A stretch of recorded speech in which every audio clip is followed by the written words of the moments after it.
आज की कहानी एक गिलहरी। किसी जंगल में एक शेर रहता था। वह आए दिन जंगल के छोटे बड़े जानवरों का शिकार करता था। वह अपने आप को बहुत ही बहादुर मानता था। वह अक्सर जानवरों को चुनौती देता था कि उससे ज़्यादा शक्तिशाली और कोई नहीं है। बड़े से बड़े जानवर शेर की बातें सुनकर सिर झुकाए करते थे।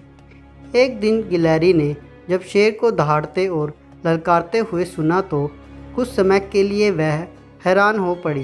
सोचने लगी कि जंगल में तो और भी विशाल खतरनाक जानवर हैं जो शेर को मुकाबला दे सकते हैं।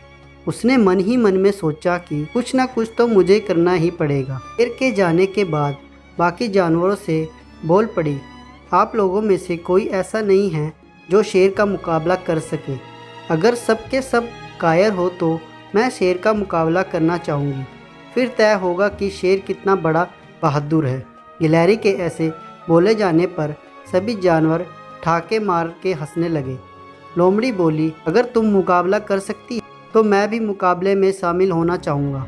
अब पेड़ पर उछल कूद मचाते हुए बंदर नीचे आए और बोले, मैं भी इस मुकाबले में शामिल होना चाहता हूँ। मैं इसके लिए पेड़ों से फलों को फेंक कर शेर को हरा दूंगा। अब हाथी कहाँ रह गया? उसने भी कहा, मैं भी मुकाबला करना चाहूँगा। मैं अपने बड़े बड़े पैरों से दौड़ दौड़ कर शेर को फुटबॉल बना दूंगा। इस तरह से सब के सब एकजुट होकर शेर की गुफा की ओर बढ़ने लगे। सबको अपनी ओर बढ़ता देख शेर को लगा कि वो उसकी प्रशंसा करने के लिए आ रहे हैं। उनको देखकर वह फिर अपने मिजाज में बोलने लगा, तुम सब के सब क्यों एक साथ आ रहे हो? अकेले आने से तुम्हें डर लगता है क्या? इस पर हाथी बोल पड़ा, कैसा और काहे का डर?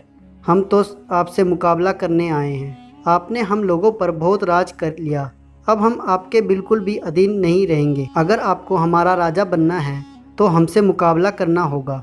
शेर दहाड़ते हुए कहा, कौन करेगा मुझसे मुकाबला? अरे मूर्खों, आगे बढ़ो। फिर क्या था, सबके सब शेर की ओर बढ़े चले जा रहे थे। सबके चेहरे पर गुस्सा था। शेर को कुछ समझ नहीं आ रहा था आखिर मांजरा क्या है। सबके सब उससे बगावत पर कैसे उतर आए।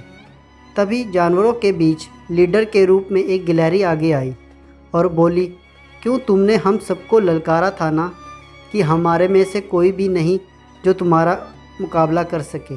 देखो, मुझ जैसा छोटा सा जीव तुम्हें ललकार रहा है। शेर एक कदम आगे बढ़कर गिलहरी को अपने पंजों में लेना ही चाहता था, लेकिन सबको अपनी तरफ तेजी से आता बढ़ता देखकर वह भाग उठा। सभी जानवरों ने काफ़ी दूर तक उसका पीछा किया, लेकिन वह दूसरे जंगल में जाकर छुप गया।